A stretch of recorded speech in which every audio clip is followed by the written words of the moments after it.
Buenas noches, gente de UCES. Buenas noches, gente de Azul Formación Superior.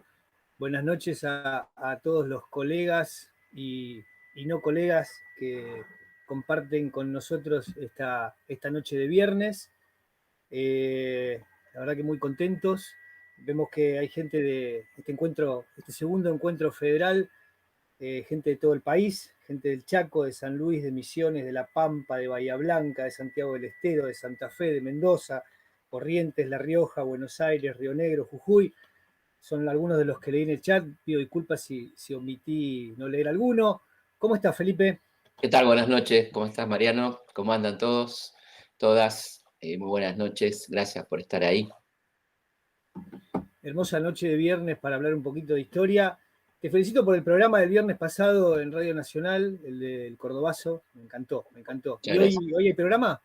Hoy al programa, nada más y nada menos que un homenaje a Alfredo Alcón, una entrevista que le hice hace algunos años y bueno, pareció linda rescatarla. Él habla de muchísimas cosas súper interesantes, el rol del actor, sus vivencias durante la época de la AAA, la dictadura, la elección de su repertorio, el vínculo con sus autores preferidos, Shakespeare, García Lorca. Bueno, la verdad que muy lindo recuerdo. Así que después que termina esto, si tienen ganas después de comer, a las 10 de la noche por Radio Nacional, lo pueden escuchar por internet, AM870, Radio Nacional, radionacional.com.ar, así que lo pueden escuchar de cualquier lugar, al querido maestro Alfredo Alcón, recordando al querido maestro que siempre está con nosotros, ¿no? Un actorazo, una gran persona por otra parte. Y para aquellos que quieran repetir, ver de vuelta, disfrutar esta charla o la primera, pueden hacerlo a través del canal de YouTube de Azul Formación Superior. ¿Sí? Bueno, el título de la charla de hoy es Nuestra Revolución Vista desde la Escuela, Felipe. Lindo Sí, título, ¿eh? sí. Y esto me remite a preguntarte si crees que en los diseños curriculares de cualquiera de los niveles existe una tendencia a simplificar los hechos históricos en general y este proceso revolucionario en particular. Sí, es interesante, ¿no? La pregunta porque distingue los diseños curriculares de lo que hacemos en el aula, ¿no? Lo que hacemos en el aula, que en general los docentes, las docentes le ponemos mucha voluntad a este tema. Para mí es un tema fundamental. Creo que el diseño curricular minimiza un poco, si bien los títulos son importantes como títulos, pero me parece que hay que profundizar en lo que significa para los alumnos una idea fuerza muy interesante, que es que al pensamiento tiene que precederlo la acción, digamos, a la acción debe precederlo el pensamiento, ¿no? Que no hay un pensamiento sin una acción y una acción sin un pensamiento, ¿no? Antes de actuar hay que pensar, deberíamos por lo menos, ¿no? Más allá de lo que vemos cotidianamente, uno debería, o por lo menos debe, desde la docencia, invitar a la reflexión y al pensamiento. Y acá hay mucho de eso, ¿no? Hay toda una preparación intelectual, una preparación ideológica, mucha lectura en los promotores de la revolución, ¿no? Y yo creo que esa parte es muy interesante, es decir, en qué se basó la revolución, en qué pensadores, en cuántos elementos que a veces pasan muy rápido como antecedentes de la Revolución de Mayo, y que, bueno, son temazos, ¿no? Son la Revolución Norteamericana, esa revolución tan importante que planteó la división de poderes, la idea de república, ¿no? La idea de ciudadano, la revolución de Tupac Amaru 4 años después, en 1780, un componente americano al que muchos de los patriotas le van a dar importancia porque el caso de Moreno, el caso de Castelli, ¿no? Habían estudiado en Chuquisaca y estaban muy impregnados de la potencia de aquel intento revolucionario de 1780. Por supuesto, la Revolución Francesa, los pensadores de la revolución, ¿no? Que tienen algo en común muy interesante, todos ellos, que ninguno de ellos la vio a la revolución, ¿no? Todos murieron antes de la revolución, pero cuánto dejaron como idea, ¿no? Voltaire, Montesquieu, Rousseau, y cuánto de eso influyó en nuestro país, que es lo que tiene de interesante que a uno le apasiona, ¿no? Este periodo tan fuerte de nuestra historia, la Revolución de Mayo, es que es producto de múltiples pensamientos. Fíjate también cuánto influyeron los jesuitas, ¿no? Vitoria y Suárez, ¿no? Todos estos pensadores que tenían una idea muy fuerte de lo que significaba el autoritarismo, la voluntad popular, ¿no? Así que todo eso aparece o debería aparecer previamente a la Semana de Mayo, hablar de los detalles de la Semana de Mayo, todo el componente, este componente ideológico tan interesante, ¿cierto? ¿Pensás, Felipe, que en esta simplificación de los diseños curriculares hay una especie de subestimación de nuestros jóvenes? Sí, sí, claramente, ¿no? Históricamente, valga la redundancia, históricamente la historia se basó mucho, los diseños curriculares y las bajadas ministeriales se basaron mucho en esta idea de que el niño no está en condiciones de comprender, ¿no? Entonces hay que simplificar y no hay que plantear un tema que es un tema central en la historia, que es el concepto de conflicto, ¿no?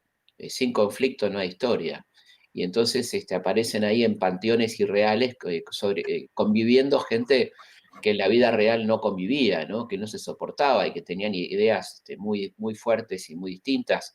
Alvear y San Martín, por ejemplo, ¿no? Rivadavia y San Martín, o Moreno y Rivadavia, que se los pone como una continuidad histórica, cuando por supuesto las cosas no fueron así, lo vamos a ver un poquito después cuando hablemos de Moreno, pero digo, esta idea de que el niño no entiende, no comprende, bueno, primero que está hablando de un niño piagetiano, un niño que tiene 70 años, 80 años más o menos, porque las teorías de Piaget son de los 40 y el 50, ¿no? Y hoy el niño o la niña tienen son niños digitales, con otra mentalidad, con múltiples fuentes de información, ¿no? Ya la escuela no tiene el monopolio del saber, por lo tanto llegan a la escuela con un montón de herramientas que si no saben pueden saberlo en décimas de segundo con su celular. O sea, hay otra realidad absolutamente que la escuela atrasa, no porque los docentes atrasen, sino porque hay un esquema histórico de manera de plantear la educación casi unilateral, que evidentemente pertenece mucho más al siglo XX, mediados, diríamos, del siglo XX, que a la segunda década del siglo XXI, ¿no? Felipe, una curiosidad, yéndonos un poquito más a tu biografía, a tu historia personal. ¿Tenés algún recuerdo de tu vida escolar en el que hayas participado activamente de algún acto? ¿Quién no, no? ¿Quién no? Claro. Sí, claro, por supuesto, fui todo. A lo largo de los 7 años de la primaria fui todo. Fui mazamorrero, fui vendedor de empanadas, fui San Martín, fui Belgrano, me tocó hacer de todo y bailar el pericón, que por supuesto bailaba muy mal, y me sacaban sin ningún tipo de miramiento, no existían en esa época esos miramientos, me sacaban directamente, me decían que no, que salga de ahí. Me pasó con el coro a veces también, después fui mejorando un poco la voz, pero viste que en esa época te decían no servís, para esto no servís y Claro, ya está. sí, sí, sí. Así que sí, ahí he atravesado con suerte diversas, todos los actos que los reivindico. Yo no, el acto escolar para mí es un hecho muy lindo que puede ser realmente reivindicado y es un ejercicio pedagógico que bien usado es realmente muy lindo, ¿no? Es algo donde va la familia, la comunidad educativa, donde hay mucha emoción, mucha emotividad, donde todos ponen una cuota de emotividad muy fuerte. Y yo creo que debería, generalmente últimamente se hace mucho más que en mi época, aprovecharse los actos escolares como un momento didáctico, de aprendizaje, de transmitirle a la familia curiosidad sobre ese momento histórico, ¿no? Porque también en lo que decías antes hay algo muy interesante, que es la idea del poder o de ciertos intereses del poder, en que la historia es un tema de la primaria y la secundaria, ¿no? Que el ciudadano no necesita de la historia, ¿no? Entonces, de hecho, la gente cuando le decís la historia, Revolución de Mayo, me acuerdo de la primaria, ¿no? Como que es un tema donde lo vamos a ver en la primaria y nunca más lo vamos a volver a ver en nuestra vida. Y como ciudadanos es fundamental conocer, ¿no es cierto?, las bases de nuestra revolución fundadora, de dónde venimos, ¿no? Porque si no sabemos de dónde venimos, no sabemos dónde vamos. Pero hay una idea de que la historia es una materia, ¿no? Es una materia escolar, ¿no? No tiene que Ujú. ver con nuestra cotidianeidad, de para qué me sirve, ¿no? Es algo que, bueno, que tuve que atravesar, en algún caso soportar, en la primaria y la secundaria, y ya está, ¿no? Ya cumplí con la historia, Ya digamos, está. sería un poco eso, ¿no? Claro, claro, claro. Viste que tenemos como una tendencia, ¿sí? Es como un ADN de los argentinos a jerarquizar todas las cosas, ¿viste? Y se suele intentar determinar a veces qué acontecimientos, qué fechas históricas, qué procesos son más relevantes que otros. Y dos que Sí. están ahí disputándose son el 25 de mayo y el 9 de julio. Felipe, coincidís con esa lógica? Y de ser No, para así, nada. ¿cuál te No, parece que es más importante? no, no coincido, pero evidentemente en este caso podría aplicar, ¿no? No coincido con la lógica del top five, digamos, de a quién querés más, a tu mamá o a tu papá, digamos, sería Claro. un poco así. Pero digo, acá hay una lógica que tiene que ver con que evidentemente de las dos fechas la más importante es el 9 de julio, porque es el día de la independencia, donde realmente proclamamos la independencia. Pero es cierto que sin 25 de mayo no hay 9 de julio, ¿no? Es decir, son dos fechas concatenadas, se necesitan mutuamente, ¿no? Digamos, el 25 de mayo necesita que se defina y va a tardar nada más y nada menos que 6 años, ¿no? La situación de la independencia, y el 9 de julio necesitó que se inicie ese proceso en algún momento, cosa que comienza efectivamente mucho antes, pero bueno, comienza a cristalizar el 25 de mayo de 1810, ¿no es cierto? Y recordando y dándole relevancia nuevamente a la figura del acto escolar, ¿no? Y particularmente un acto sobre el 25 de mayo. ¿Sería correcto? ¿Felipe Piña titularía ese acto en ese colegio acto de la Revolución de Mayo? Digo, pensando en, ¿fue una revolución? Yo creo que sí, que fue una revolución. Quizá tenemos una mirada muy europea de lo que significa revolución, o muy contemporánea, ¿no? De la revolución cubana, digamos. Eh, hay distintas formas de revolución, ¿no? Yo creo que esta es una revolución que no fue tan pacífica tampoco, ¿no? Como se lo suele decir. Fue una revolución que tuvo su grado de violencia porque el virrey no se quería ir, ¿no? Por lo tanto, ahí el pueblo actuó de distintas maneras, ¿no?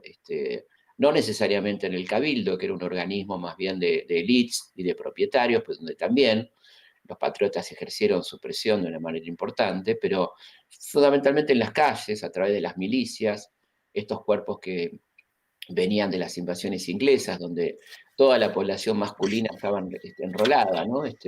A partir de los 15 años, y que constituían unos cuerpos de debate bastante interesantes, informativos, donde la gente se enteraba rápidamente de lo que estaba pasando, y esas milicias tuvieron un rol fundamental de presión para obligar al virrey, por las buenas o por las malas, a que se vaya, ¿no?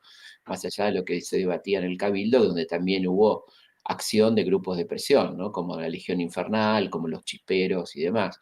Yo creo que es una revolución porque por lo pronto implica un cambio de régimen, se termina el virreinato y comienza un intento de gobierno propio, con todo lo que implica, y uno podría decir que es una revolución inconclusa porque básicamente tiene un carácter fuertemente revolucionario los meses de gobierno de Mariano Moreno, ¿no?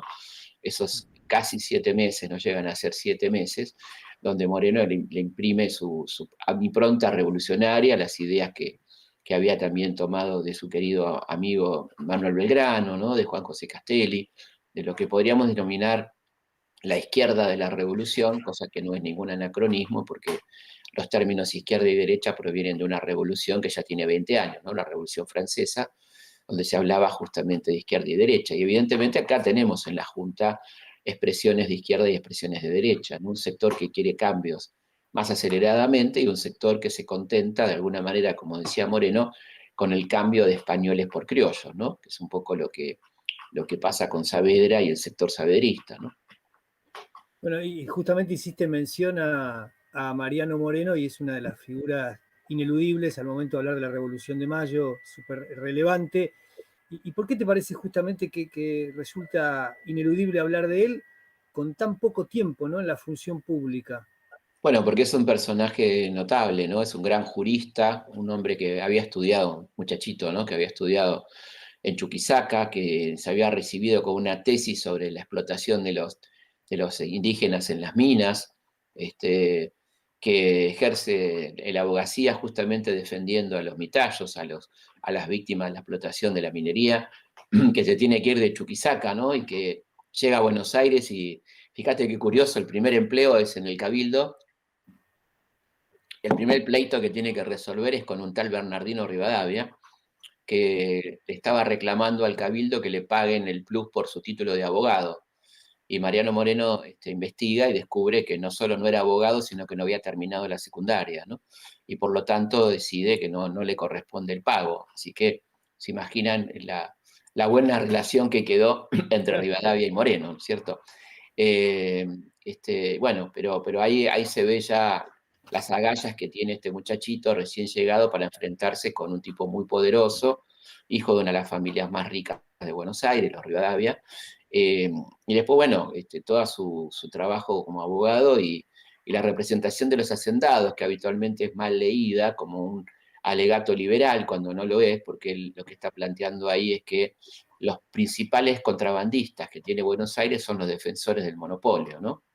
Es decir, los Álzaga, los Martínez de Oz, los grandes comerciantes de Buenos Aires, que quieren el monopolio porque son los únicos que pueden comprar y vender, a la vez son contrabandistas, ¿no? Entonces él plantea que hay que cambiar el régimen comercial y a la vez dice que hay que defender fuertemente las producciones locales, o sea que para nada es un manifiesto liberal y en general es mal leído, ¿no? Como muchas cosas que pasan o leídas a la ligera.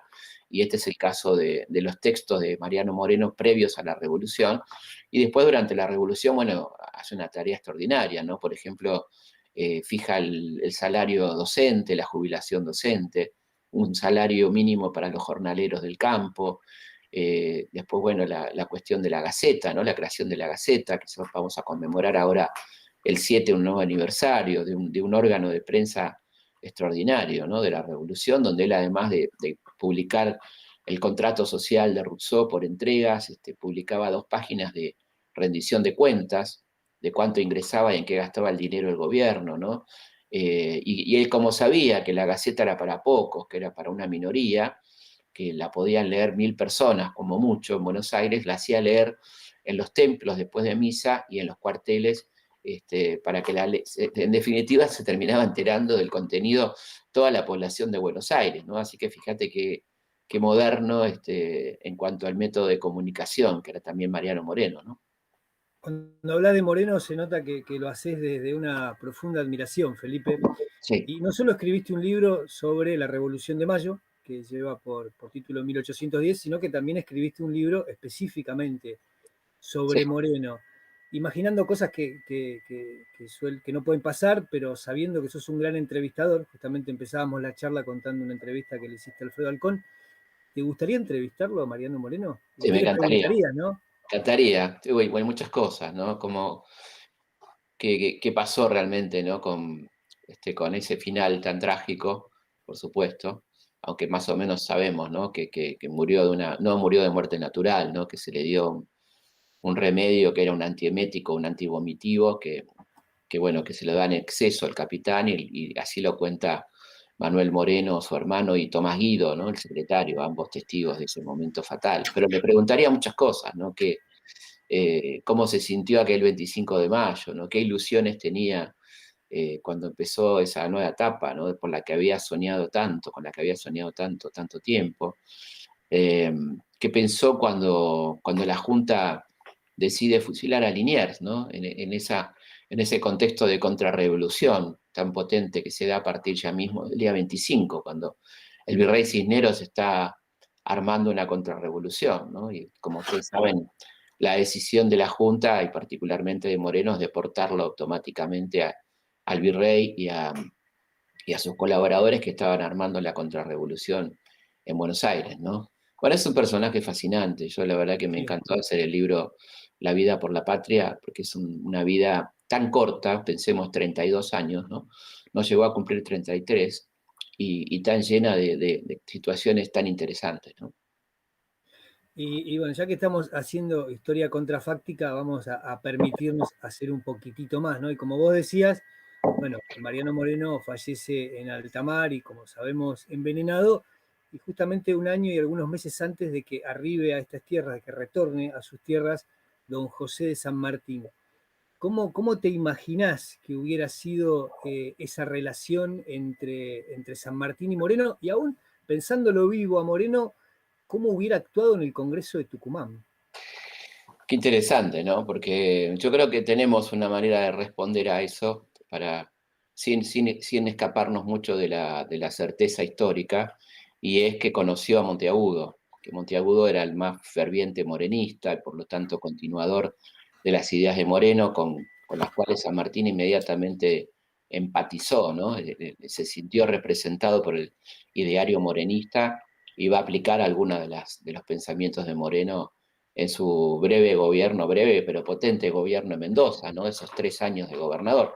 Así que yo creo que se hubieran llevado extraordinariamente bien, porque en definitiva San Martín se incorpora al partido morenista, que es la Sociedad Patriótica, ¿no? Que tenía como líder a Bernardo Monteagudo. Así que hubiera habido una gran sintonía entre ellos, no tengo ninguna duda. Y en el Congreso de Tucumán creo que hubiera sido extraordinario, ¿no? La figura de Moreno, un hombre que, por ejemplo, planteaba la necesidad de pensar un modelo federal, ¿no? Contrariamente a lo que se dice, Moreno escribe un artículo extraordinario sobre el federalismo, inclusive pensando en un futuro Congreso, ¿no? Porque él dice sobre las miras del Congreso próximo a reunirse, que en realidad lamentablemente no se va a reunir hasta 1816, ¿no? Pero él habla ahí de las virtudes del federalismo, y fíjate que la historia en general lo pone a Moreno como unitario y a Liniers como federal, cuando Liniers jamás habló de federalismo. Por otra parte, Liniers era un hombre muy poco dado a la escritura, ¿no es cierto? No escribió mucho Liniers, y Moreno se cansó de escribir, digamos, y entre todo lo que escribió, escribió un artículo extraordinario sobre las virtudes del federalismo, ¿no? Esto tiene que ver con lo que vos decías, a veces con la simplificación, ¿no? Con la necesidad de armar esquemas preestablecidos que me den una línea de tiempo que no se corresponde con la realidad, una línea sinuosa, ¿no? Totalmente, porque, por ejemplo, emparentar a Moreno con Rivadavia, como hace la historia liberal, es un trabajo bastante complicado, porque la verdad que no tenían nada que ver, absolutamente nada que ver, ¿no? Y sin embargo lo ponen en la línea, ¿no? De esto lo hace un poco Mitre, ¿no? Mitre hace un poco la idea de que Rivadavia es el continuador de Moreno, y la verdad que en absoluto, ¿no? Rivadavia es un tremendo conservador, con algunas ideas liberales, pero básicamente como que es un tipo absolutamente conservador, ¿no? Quizá un Bien, pionero de algo, fíjate qué interesante, ¿no? Es un pionero de algo que vamos a ver después en el 80 y de ahí en adelante, ¿no? Y un poco antes también, que es el liberalismo conservador de Argentina, que tanto llama la atención a los estudiosos ingleses, ¿no? Como David Rock, por ejemplo, u otros que han trabajado en la historia argentina. Los tipos se asombran de que liberalismo y conservadurismo no sean antagónicos en Argentina, sino que sean más bien una complementación, ¿no? Elementos complementarios. Y acá podemos decir con toda tranquilidad, sin que se nos mueva un pelo, liberales conservadores, cuando en Inglaterra son los dos partidos principales antagónicos, ¿no? Los Whig y los Tory. En cambio acá, liberal conservador es una categoría que tenemos incorporada como algo normal, ¿no? bueno, a esta altura de la charla, Felipe, me voy a permitir hacerte un desafío, porque vos en una de las primeras preguntas que te hice me decías que hiciste absolutamente de todo en los actos escolares, de todo. Me nombraste y me mencionaste profesiones, actividades, personajes. Yo te voy a nombrar uno y creo que seguramente tu respuesta va a ser negativa y ahí es donde quiero orientar la pregunta, ¿no? A ese personaje, para mí, como docente y aún como estudiante, me parece que ninguneado por la historia, inobservado y que no solo tendría que tener más lugar en los textos, sino que podría ser explotado hasta en los actos escolares. Y ahí va el desafío. Y te nombro a Juan José Castelli. No, no, claro, no existía, no estaba, no figura, bueno, no figura prácticamente en el callejero porteño, ¿no? Tiene 4 cuadras su calle, la calle Castelli, que es nada más y nada menos que el orador de la revolución, el hombre que logra, de alguna manera, decidir la decisión del 22 de mayo, ¿no? De la votación que decide el cese del virrey. Fíjate vos, el hombre que hace la revolución en el Alto Perú, ¿no? Prácticamente pasa inadvertido, no creo que por casualidad, sino por haber sido uno de los más grandes revolucionarios que tuvo la Argentina, ¿no? Compañero de Belgrano, un hombre que lo reemplazó a Belgrano muchas veces en el consulado, porque por situaciones de salud de Belgrano, él era primo de Belgrano y lo reemplazó varias veces en el consulado con gran solvencia, y peleando para que le paguen, porque no le querían pagar las suplencias que hacía, ¿no? Y él decía que, por supuesto, a toda persona que trabaja le tienen que pagar, y el virrey se negaba a pagar la suplencia porque, por supuesto, no lo quería tener a Castelli en el consulado, obviamente, ¿no? Otra muerte terrible y prematura, ¿no? Eh, una muerte tremendamente injusta, triste, ¿no? Juzgado por hacer la revolución, ¿no? Juzgado es increíble, ¿no? Porque cómo había retrovertido la revolución con los sectores saavedristas y el primer triunvirato, tremendamente conservador. Ahí lo tenés a Rivadavia como secretario de ese triunvirato, ¿no? Donde una de las preguntas que le hacen en el juicio es si se le faltó el respeto a Fernando VII, ¿no? Fíjate vos. Y ahí Monteagudo, que era su defensor y que sabía que ya el pobre Castelli se moría, dice, puedo decir con orgullo que se le faltó el respeto en todas las formas posibles al señor Fernando VII, ¿no? O sea, de alguna manera homenajeando a su querido amigo que ya no podía defenderse, porque como te estabas refiriendo de alguna manera a esa muerte trágica que tiene que ver con un cáncer en la lengua, ¿no? Algo impresionante, ¿no? Porque pensemos que el orador de la revolución termina con un... Felipe, las mujeres y la Revolución de Mayo, el papel de las mujeres durante el periodo, durante la revolución. Yo creo que ahí hay una gran voluntad en potencia, una gran, digamos, muchas ganas de participar y pocas posibilidades de hacerlo, ¿no? En términos de lo institucional. La mujer no podía participar en el cabildo, no le estaba permitido, no le estaba permitido, ni siquiera asistir a las sesiones, ¿no? No ya hablar en el cabildo, sino siquiera asistir. No le estaba permitido publicar sus ideas en la prensa. Recordemos que las mujeres no firmaban sus libros, ¿no? El caso de Mary Shelley, la autora de Frankenstein, que lo firmó su marido, porque ella no podía. Estamos hablando de la Inglaterra de la década del 10, ¿no?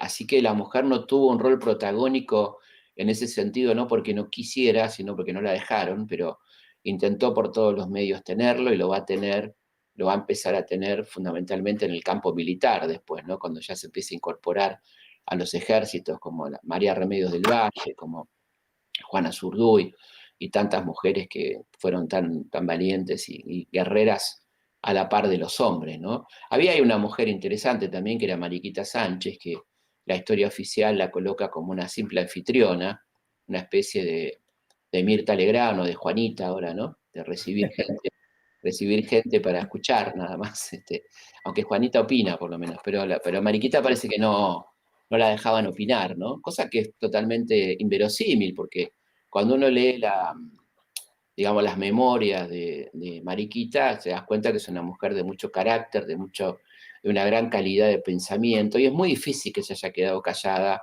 en esas tertulias, en esas reuniones patrióticas.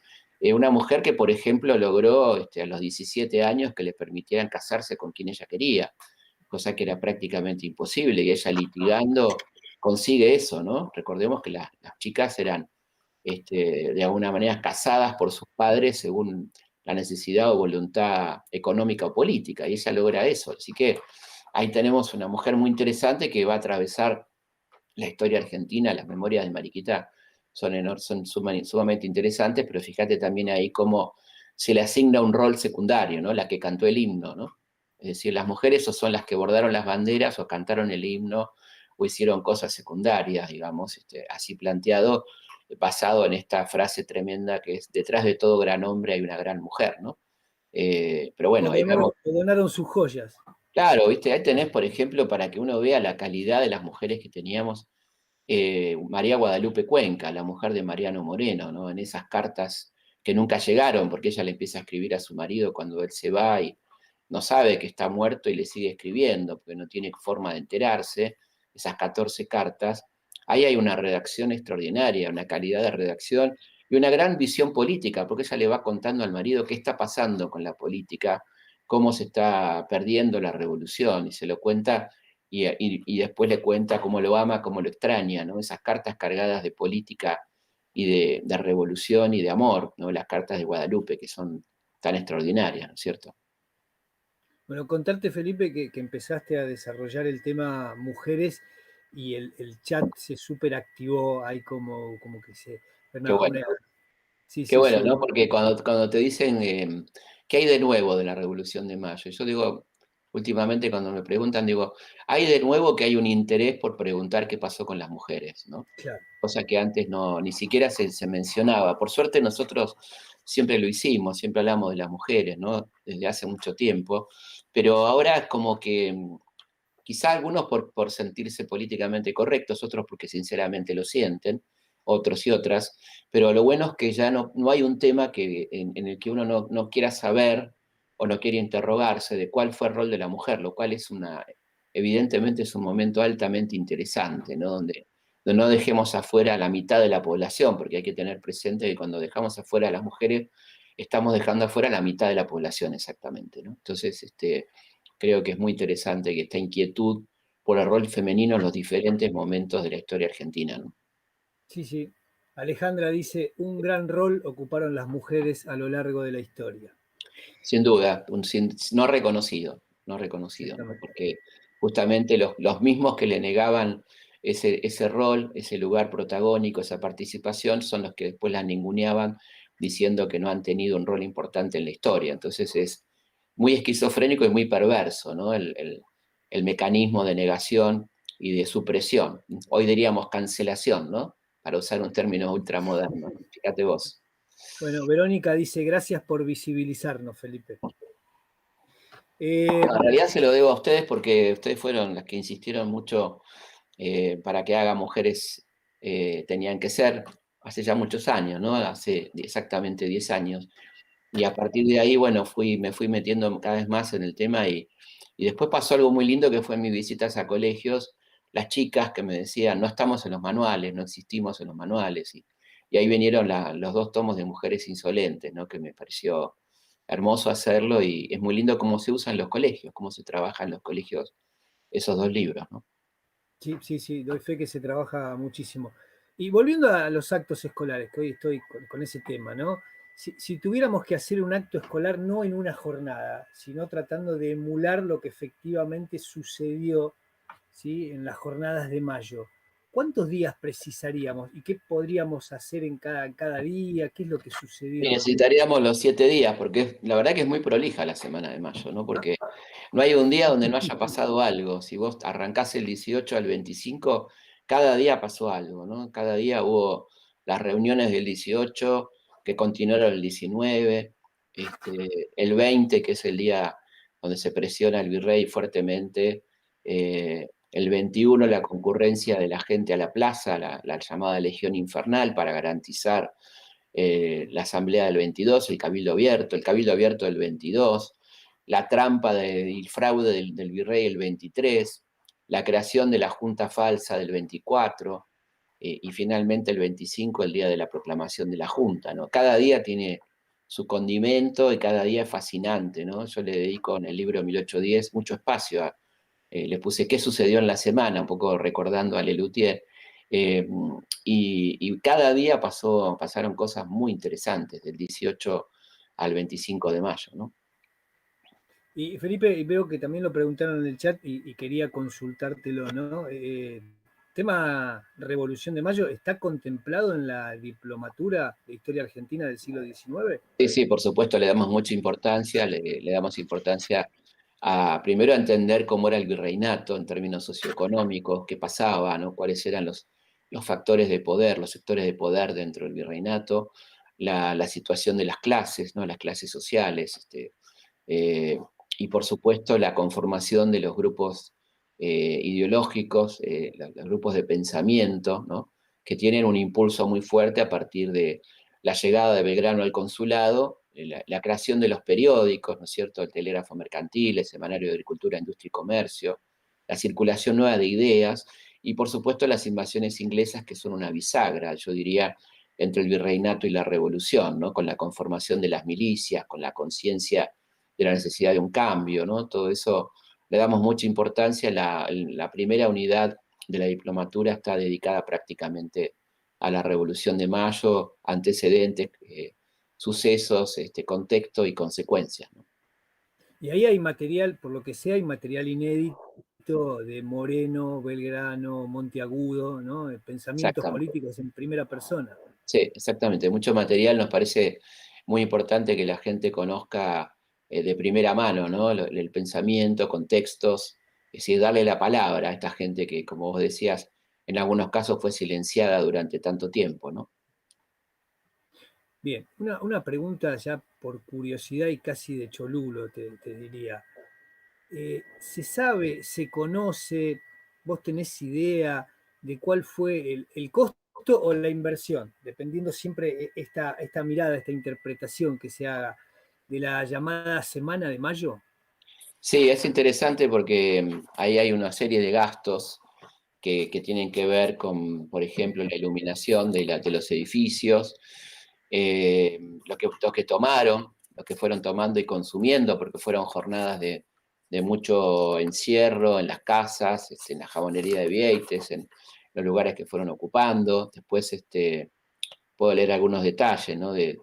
Ah, a Por ver. ejemplo, una partida de 10 botellas de vinos generosos, a peso fuerte cada una, 6 de Málaga a 4 reales, 2 pesos invertidos en chocolate y 13 libras de bizcochos, a 4 reales la libra. Todo esto fue lo que se consumió como el único refrigerio en circunstancias tan apuradas el crecido vecindario que concurrió en los días del 21 al 27 de mayo, principalmente el 22, cuyo congreso duró desde las 9 de la mañana hasta el pasado el mediodía, ¿no? Y ahí después están incluso algunos premios a oficiales leales, como por ejemplo 3 relojes que le regalaron a oficiales que participaron en esta semana, digamos, de presión al virrey y demás, ¿no? Y premios a la tropa, ¿eh? Bueno, y finalmente todo esto da una suma de 412 pesos de la época, que es el costo de la revolución, podríamos decir. Una revolución barata, Una revolución barata, la verdad que barata, barata. barata, sí. Era plata para la época, pero bueno, tampoco era tanto, ¿no? Así es. Yo recuerdo, Felipe, que en el primer encuentro vos le dabas mucha entidad y particularmente para el uso áulico a la cuestión, y sé que te gusta, el tema filmográfico. Este Sí. primer módulo que vos recién acabas de explicitar un poquito cuál es el contenido, también tiene elementos filmográficos para que puedan ser trasladados al aula. Sí, pusimos en todos los módulos material filmográfico que nos parece fundamental, tanto para el momento de aprender como para luego, porque todo el tiempo estamos pensando en trasladar esto al aula, ¿no? Quizá claramente la intención declarada y final de esto es que esto pueda ser trasladado al aula. Y bueno, ahí hablamos de la Revolución de Mayo, una de las primeras películas argentinas de 1909, Bajo el signo de la patria, una gran película con un muy buen guión, muy interesante, ¿no? De 1971, un Belgrano bastante real. Nacho Quirós lo encarnó, una película de Mujica, una gran película argentina, ¿no? El Grito Sagrado de 1954 y Cabeza de Tigre, una película reciente, que habla del tema del fusilamiento de Liniers y ese contexto de la revolución, ¿no? Nos parecen películas interesantes para ver fragmentos, por supuesto, y situarnos un poco en la época, ¿no? Lo que tiene, yo creo que el cine y la literatura son auxiliares extraordinarios de la historia, ¿no? Son fundamentales para situarnos en tiempo y espacio, para que las alumnas y los alumnos vean cómo se vestía la gente, qué comían, cómo era el ambiente, el clima, qué faltaba, ¿no? Que es una cosa que a los chicos les pasa, así como ahora los invito a pensar, que seguro les pasa, cuando ven una película en este momento dicen, uy, la gente sin barbijo y con poca distancia. A mí me pasa. Cuando veo una serie ahora digo, mirá cómo circulaba la gente sin... Tenemos impregnado nuestro presente inmediato, nuestra realidad inmediata. Y los chicos cuando ven estas películas ven que no hay celulares, que no hay teléfonos, que no hay computadora, todo, hay como un desagregado de su escenario cotidiano, lo cual es buenísimo para hablar de cómo se vivía en aquella época, ¿no? Cuando uno les cuenta que una carta tardaba, entre que uno la mandaba hasta que le contestaban 6 meses, y hoy se pone nervioso cuando no le clavan el visto, cuando alguien no da señales de vida en el WhatsApp, y transcurrieron 5 segundos. Imagínate, esa gente debería haber sido muy difícil vivir en 1810, ¿no? De esperar una carta 6 meses, por ejemplo, ¿no? Así que está buenísimo también entender los contextos y también entender que las ideas circulaban con otra velocidad, ¿no? Que la historia transcurría con otra velocidad y que los procesos políticos eran claramente más lentos también, por supuesto. Hablábamos de la capacidad de jerarquización, y algo que es innegable también, es que está en el ADN, es el imaginario popular, ¿no? Esta Sí, capacidad de recrear situaciones mediante diferentes recursos, la imaginación al servicio sí, del pueblo, ¿no? Y algo que ha estado presente en diferentes momentos de nuestra historia son los cantitos populares que hoy se asocian tanto a los espacios futbolísticos. En ese sí. contexto no existía el fútbol, pero te pregunto, Felipe, ¿existían los cantitos populares que Claro, describían las existían. cuestiones políticas? Bueno, hoy tenemos el trap, el rap, ¿no? Como elemento de la riña de gallo, ¿no? En aquel momento teníamos las payadas, que es la misma base, ¿no? Cuando uno ve a los chicos en la riña de gallos, es esto, ¿no? Uno hace un poema cantado en ritmo de rap o de trap y otro le contesta, ¿no? Esto era lo que pasaba en las payadas, donde se cantaban distintos tipos este, de ritmos. Uno de ellos, el más popular, el más común, que tenía siempre un mismo ritmo musical, era el cielito, ¿no? Ah, Como estamos ya entrando en el horario protección al menor, bueno, hay algunas palabras incorrectas, pero las vamos a sí. leer. Total, no creo que nadie se asuste. No, no, no. Uno muy popular era, no queremos reina puta, no queremos rey cabrón, ni queremos nos gobierne esa infame y vil nación. Alarma americanos, sacudir esta opresión, antes morir que ser esclavos de esa infame y vil nación. Esto se cantaba en las calles en 1810, ¿no? No queremos españoles que nos vengan a mandar, tenemos americanos que nos sepan gobernar. Cielito cielo que sí, aquí no se les afloja, y entre las bolas y el lazo, amigo Fernando escoja. Hablando, por supuesto, de Fernando VII, ¿no? Aquí no hay cetro y coronas, ni tampoco inquisición. Hay puros mozos amargos contra toda expedición. Cielito, cielo que sí, unión y ya nos entramos, y golpeándonos la boca, apagándonos sacamos. Saquen del trono españoles a un rey tan bruto y tan flojo, y para que se entretenga, que vaya a plantar abrojos. Cielito, cielo que sí, por él habéis trabajado, grillos afrenta y muerte, es el premio que os ha dado. En esta bueno, esto era la voz del pueblo, ¿no? Que siempre estuvo presente. Fíjate qué interesante cuando trabajamos la década del 30, el tango social, ¿no es cierto? Ajá. Cómo habló el tango en aquellos momentos tremendos de miseria, desocupación, tortura, muerte, ¿no? Que era la década infame y cómo el tango habló y dijo tantas cosas en ese momento. Y en este momento estaba el cielito, que era la copla popular, que por suerte la tenemos gracias al gran trabajo de Bartolomé Hidalgo, ¿no? Este poeta que recopiló los cielitos y diálogos patrios, que se tomó un trabajo de gran recopilador, de antropológico, si querés, ¿no? De conservar para la posteridad lo que la gente cantaba de manera, por supuesto, generalmente oral, y Hidalgo hizo este trabajo tan extraordinario, ¿no? Dice Mabel, qué lindos estos cielitos para los actos escolares que le encantan. A la gente le gustó mucho esto, ¿eh? Bueno, Le gustó buenísimo. mucho. Sí, sí, sí, sí. Felipe, ¿qué hablaste de las mujeres? ¿Y te parece que hay algún otro grupo social o personajes que no han cobrado luz merced a la interpretación y a la difusión que ha hecho Sí, de la no solo, historia? no solo, está buena la palabra luz, está buena porque son los oscuros de la historia, los negros, ¿no? Los afrodescendientes. Palabra que, como bien decía Mohamed Ali, todo lo malo es negro, ¿no?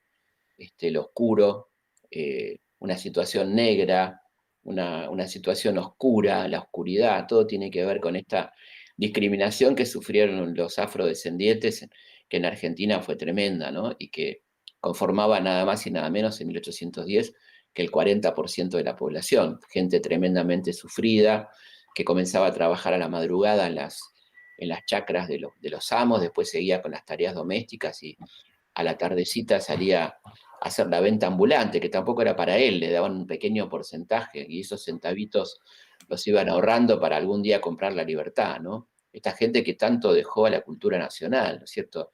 Todos los ritmos folclóricos argentinos, o casi todos, por la mayoría, ¿no? El tango tiene un origen afro, ¿no?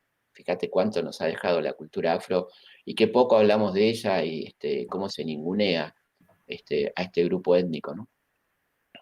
Hace un ratito te hice un desafío, ¿sí? Ahora me animo a hacerte otro desafío, pero no histórico.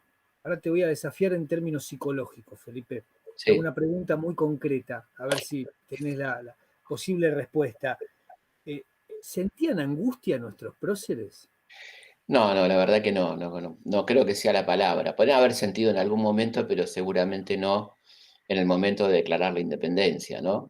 Creo que en ese momento, y esto está categóricamente demostrado porque la noche de la independencia hubo un gran baile donde donde uno que está angustiado generalmente no baila, ¿no? Claro. Y fue un gran festejo donde Manuel Belgrano conoce a su pareja, a María Dolores Helguero, ¿no? Ahí la conoce en el baile de la noche del 9 de julio de 1816. Muy prolijo Manuel para conocer a su pareja, ¿no? Así que no, la verdad que podemos confirmar que no hubo angustia el 9 de julio de 1816.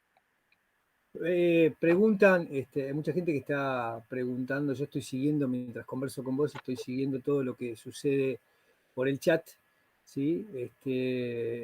Y preguntan cómo obtienen información sobre la diplomatura. Yo lo que sugiero es básicamente o poner en Google Azul Formación Superior, ¿sí? O Lo más buscar fácil. tanto en Instagram como en Facebook las redes que tiene Azul Formación Superior, y ahí van a poder acceder al programa completo de la diplomatura y al contacto con algún asesor o alguna asesora que les pueda dar mayor información sobre esto, que la verdad que me parece que era necesario. Me parece que justamente esto que vos decías al principio, ¿no? De que es una materia, pasó a ser una materia y me parece que hay que gestar y hay que posibilitar una instancia mayor de formación en términos históricos, porque los docentes lo requieren, lo precisan, lo sienten como necesario, hay como una preocupación. Sí, además la verdad que quedó muy, muy interesante, ahí bueno, muy importante el rol de Mariano en todo esto. Eh, Creo que quedó algo muy interesante, creo que se van a divertir además, que no está mal. No, La palabra divertirse es una palabra linda que tiene que ver con hacer lo que nos gusta con placer y que esto no sea una carga, ¿no? Entonces tratamos de poner múltiples recursos. Hay recursos radiales, hay recursos televisivos, de programas, de películas, ¿no? Y mucho material que nos parece que es distinto, que los puede plantar en el aula de otra manera, de otro lugar, ¿no? Y esta es un poco la intención de la diplomatura. voy a hacerte algunas preguntas textuales, Felipe, que vi Dale. en el chat, ¿sí? ¿Te parece? Bueno, Accedemos a dos o tres preguntas más porque ya es hora de ir a almorzar, a cenar, a cenar. desayunar, dependiendo del horario y las funciones de cada uno. En ese contexto temporal, Felipe, ¿cuál era la región de mayor desarrollo cultural? Bueno, qué interesante, porque si lo ponemos en esos términos, yo diría que Chuquisaca, ¿no? Entendiendo que era parte de nuestro virreinato, así que esa era la zona muy culta, la zona de la universidad. Córdoba tenía también un desarrollo intelectual interesante. Buenos Aires no tanto, ¿no? Fíjate que al no tener Ujú. universidad, como sí la tenía Córdoba, como sí la tenía Chuquisaca, por ejemplo, era una ciudad más chata, donde los debates se daban más en los grupos reducidos de la gente que se juntaba en las tertulias, este tipo de cosas, ¿no? Pero si uno tendría que ver el lugar por excelencia de producción de pensamiento, habría que trasladarse a Chuquisaca, que en esa universidad tan interesante que fue la Universidad de Chuquisaca, ¿no? Pero, por supuesto, esto no quita que en cada lugar la gente le hubiese puesto voluntad a su formación, que era muy difícil, porque por otra parte, hasta 1810 regía la Inquisición y la prohibición de libros, había que entrarlos de contrabando, los libros, ¿no? Bueno, era toda una cuestión compleja, pero claramente Buenos Aires no era un polo de ilustración en ese momento, ¿no? Lo va a empezar a hacer después, pero durante el virreinato no lo era, y de ahí la sorpresa de los cronistas cuando hablan de la biblioteca de algunos prelados, o de algunos personajes, bibliotecas muy nutridas, lo cual habla de que no era algo tan común en aquel Buenos Aires, ¿no es cierto? Claro. Me dijiste Chuquisaca, Sí, ¿no? sí, En sí. Bolivia. Actual Bolivia. Qué jodido, ¿no? qué jodido para los racistas, ¿no? Sí, bueno, de hecho, bueno, nuestro primer presidente hoy sería boliviano, en aquel momento era potosino, claro. había nacido Saavedra en Potosí, efectivamente. Bien, me preguntan, Felipe, si tuviéramos que musicalizar un acto escolar, ¿qué música sería la apropiada atendiendo a qué se escuchaba en ese momento, ¿no? ¿Cuáles eran los contemporáneos a la revolución?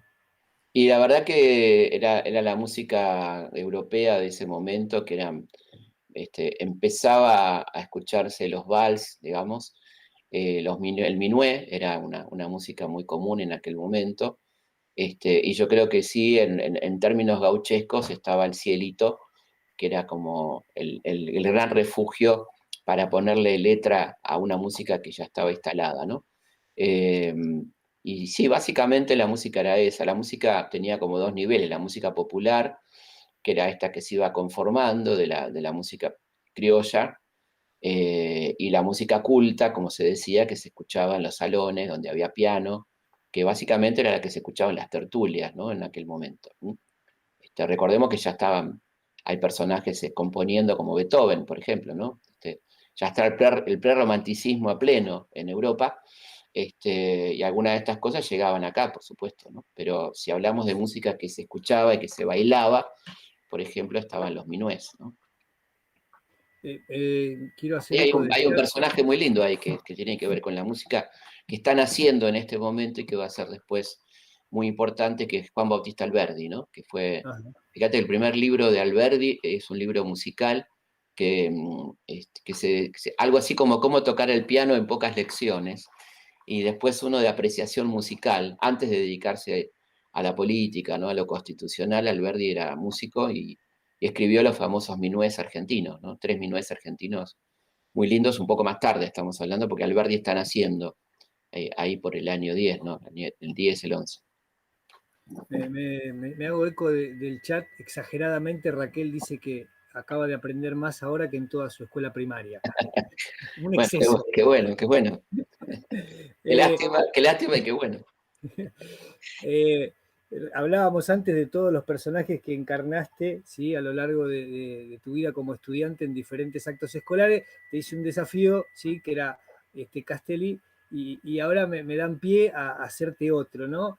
Eh, en un acto que organice Felipe, ¿sí? O del que hubiera participado como estudiante Felipe, ¿podría tener lugar la figura de Napoleón?